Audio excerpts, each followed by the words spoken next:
Kia ora, welcome. My name is Jess. I'm in the external communications team here at the FMA, and today I am joined by Stuart Johnson again, and we are going to talk to you a little bit about KiwiSaver.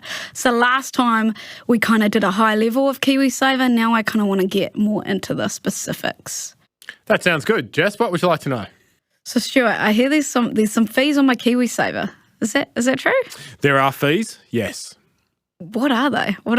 How much are these fees? Okay. You can't remember paying the fee, do you? No. No. Is it a bad thing? It's not. It's not. And it's because the fees are calculated in a very specific way, and it's because the money is actually taken out of your KiwiSaver without you knowing. Well, without you having to do anything. Okay. So you don't actually have to pay the fee. That is done automatically by the provider. But let's just talk a little bit about how the fee is charged. Jess, do you know how much you've got in your KiwiSaver? Just approximately. Roughly 30. Roughly 30. Excellent. That's really good for somebody of your age. You should be pleased with that. Phew. So let's, it's always great to keep the math simple. So let's pretend you've got 40. We've made you younger. Maths, so do keep it simple, please. Excellent. Excellent. We're making you younger and richer as we go on these podcasts. It's great. So you've got about 40,000. Okay? Okay. The fees are calculated as a percentage of the money that you have in KiwiSaver. So it's quite a small percentage, and you pay that every year. Now, the fee changes from one provider to another, and we'll talk about that in a minute. But just imagine that the fee that you are paying is half of 1%. Sometimes you might hear the term 50 points. That means 1/100th of a percentage. But let's just say half of 1% because it's a bit easier to understand. So half of 1% of $40,000 is $200. So based on your $40,000 in KiwiSaver, you are paying $200 a year in fees. And as your KiwiSaver grows, because it's a percentage, the amount that you pay in fees will grow. But that's kind of okay because it means that people who are just starting out who don't have very much pay less, and people who have got lots of money in KiwiSaver pay more. So does that make sense? It does, a little bit. A little bit. It's important that people focus on the fees that they are paying. Yeah. But it's important that they don't just focus on the fees. And this is really the most important part of the consideration around fees and the return. Now, we haven't really talked about return, but you've invested this money into KiwiSaver, and remember the fund manager, that person is investing your money into different stocks and different bonds, maybe a bit of commercial real estate, all trying to drive a return. Now, that return might be 5% a year. So to know if you're getting good value for money, you should be looking at the return minus the fees you've paid. And we would think of that as your total return. So if the fund manager has increased your KiwiSaver by 5%, but you've paid 0.5% in fees, so you've got 4.5% more money than you had before. Now, there's a lot of numbers in there and it's a little bit complicated for sure. Each year, your KiwiSaver provider sends you an annual statement. And that annual statement will talk about where your money is invested, the return that you have received over the last year, the fees that you have paid, and it will have a lot of very useful information. It tends to come around the middle of the year. And actually, the FMA has a little campaign to encourage people to focus on their KiwiSaver annual statement. So when you see this in the mail, it's a really good idea to sit down for an hour or two, read the statement, have a look at how the fund is performing, and make sure that you are getting good value from your KiwiSaver provider. And so coming back to the fees a little bit, what are these fees actually paying for? That's a really good question.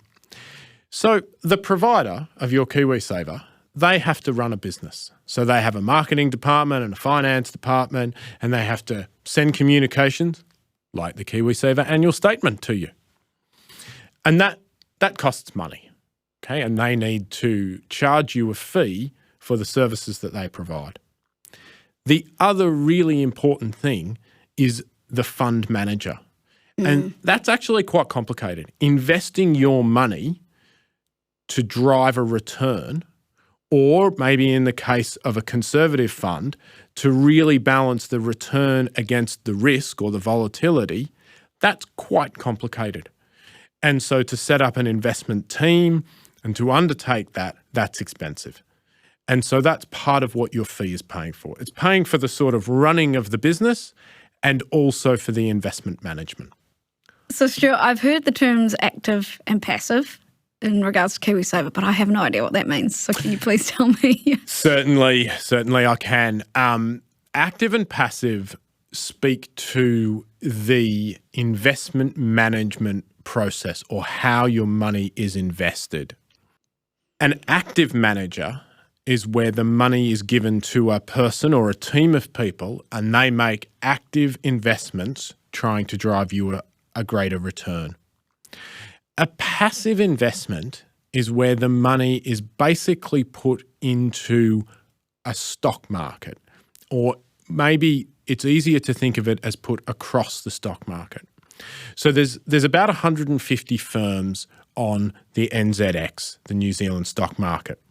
So imagine if I took your money and I bought an equal amount of all of those different companies, the returns that you received would basically be just the same as the New Zealand stock market returns. So I wouldn't be making any very clever decisions. I would just be doing it across the market. And that's basically what a passive investment is. It's a little bit more mathematical than that because the amount of money you put into each firm is dependent on the size of the market cap.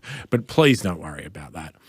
Basically, it's the difference between just putting the money onto a stock market or a different index, that would be a passive investment, or an active investment where we ask a fund manager or an investment manager to make active choices for us.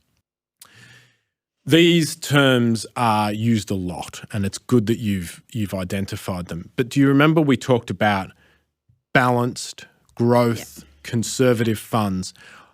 When you're thinking about where your KiwiSaver should go, I would look at those terms first because they're more important than worrying about whether you're in an active or a passive investment. Okay. So I feel like we've covered a lot today. My mind is spinning with all the information. So can you give me a quick summary of the key takeaways people can take out of this podcast? Absolutely, Jess.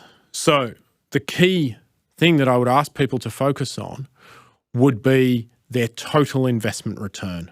And remember, we talked about their fund manager is investing the money to try and drive them a return.